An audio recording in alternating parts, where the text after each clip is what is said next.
जगतार जी, पहली बात ये कब तक चलेगा, और दूसरी बात 26 तारीख को और आज जो बम ब्लास्ट के बाद देश का मजाक बना है, क्या आप उस स्थिति की गंभीरता को समझते हैं जगतार सिंह जी, या सिर्फ आंदोलन आंदोलन और आंदोलन?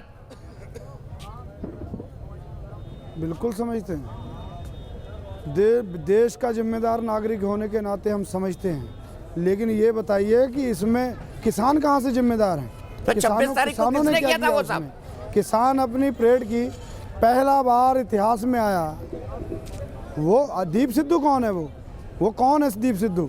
वो क्या किसान है या किसान लीडर है? वो कौन सी किसान जथेबंदी का है? वो उस पर FIR भी सबसे बाद में होती है। देश के गृह मंत्री से उसकी गलबैयाँ पड़ती हैं, देश के प्रधानमंत्री से उसकी नज़दीकियाँ जग जाहिर हैं, भाजपा के सांसद सन्नी देओल से उसकी नज़दीकियाँ जग जाहिर हैं, और कर किसानों ने दिया। ये तो एक ऐसी निकम्मी सरकार साबित हुई है जो लाल किले पर तिरंगे को सुरक्षित नहीं रख पाई, जबकि किसानों ने इतिहास में इतने ज़्यादा तिरंगे दिल्ली ने कभी नहीं देखे होंगे जितने किसान लेकर के सड़कों पर निकले हैं। आप कैसी बात करते हैं? और जनरल बख्शी जी जैसे वरिष्ठ आदमी और आर्मी मैन से मैं ये उम्मीद नहीं करता हूं कि वो जो सरकार से सवाल पूछना चाहिए वो देश के किसानों से पूछते हैं। ये गलत बात है। रमणीक मान जी, एग्री करेंगे आप? जनरल बख्शी को जोड़ना चाहते हैं। General Bakshi please. देखिए साहब, जो हमारे जवान हैं वो किसानों के बेटे हैं, तभी शास्त्री जी ने नारा दिया था, जय जवान जय किसान।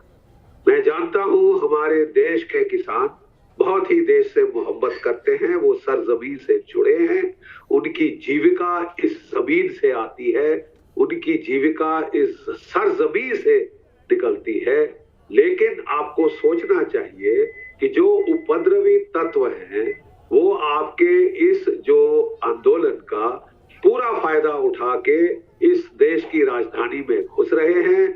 मैं चाहता हूं, सिर्फ इतना कह रहा हूं, आप 363 दिन आपके पास है आंदोलन करने के लिए, सरकार से बातचीत करने के लिए। वो आपके और इस देश की सरकार के बीच में है। हम जैसे जो कि पुराने सिपाही हैं, वो जो देश के लिए लड़े मरे हैं, आपके किसानों के बेटे ही तिरंगे झंडे में लिपट कर आते हैं। क्या आपको उस तिरंगे का अपमान अच्छा लगा? क्या आपको ये ठीक लगा कि आपकी आड़ लेकर जो उपद्रवी तत्व हैं वो बॉम्ब फोड़ रहे हैं हमारे रिपब्लिक डे में ताकि हमारी जागसाई हो? ऐसे तत्वों को तो आपको पीटना चाहिए, आपको पकड़ के पुलिस को थमाना चाहिए था। हमारे किसानों के होते ऐसा हो सकता है क्या? वो पुलिस के जवान आपके बेटे नहीं, किसानों के बेटे नहीं? नहीं, वो किसानों के बेटे नहीं। क्या है हमारे फौजी जवान जो ईस्टर्न लद्दाख में लड़ रहे हैं, जो सिक्किम में लड़ रहे हैं, किसानों के बेटे नहीं?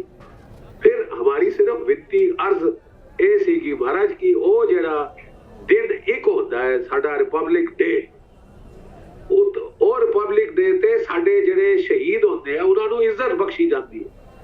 वो तुसी चाहते सी कि उसने अंदर डिसरप्शन होए, तुसी अपना आंदोलन कर रहे हो, लेकिन उदा फायदा उठा के देश तत्व जवाब दीजिए, ये सब करेंगे। जवाब दीजिए जगतार जी। दीवानों और किसानों को तो आपने आमने सामने कर दिया, फिर मैं आलोक शर्मा जी और अपराजिता जी के पास चलूंगा। जवाब दे रहा हूं। बिल्कुल दीपक भाई, जवान भी हम हैं, किसान भी हम हैं। इस सरकार को ये लगा कि इतिहास में पहली बार जय जवान जय किसान का नारा बुलंद होने जा रहा था, सार्थक होने जा रहा था। एक तरफ किसानों के बेटों की परेड होनी थी, उसके बाद देश के किसानों की परेड दिल्ली की जो सड़कों पर जो आपने रूट दिया था उस पर होनी थी। लेकिन इस सरकार को, तानाशाह सरकार को वो हजम नहीं हुआ, और एक षड्यंत्र के तहत जिस लाल किले पर चिड़िया भी पर नहीं मार सकती, वहां पर उपद्रवी पहुंच कैसे गए और किसानों को अनुमति नहीं दी गई। बिल्कुल रमणीक मान जी, एक क्विक कमेंट आपका। पहुंच गई ये जांच। जगतार जी रुकिए, रमणीक मान को जवाब दे रहे हैं आपको। जिम्मेदारी लेते हुए इस्तीफा देना चाहिए जी।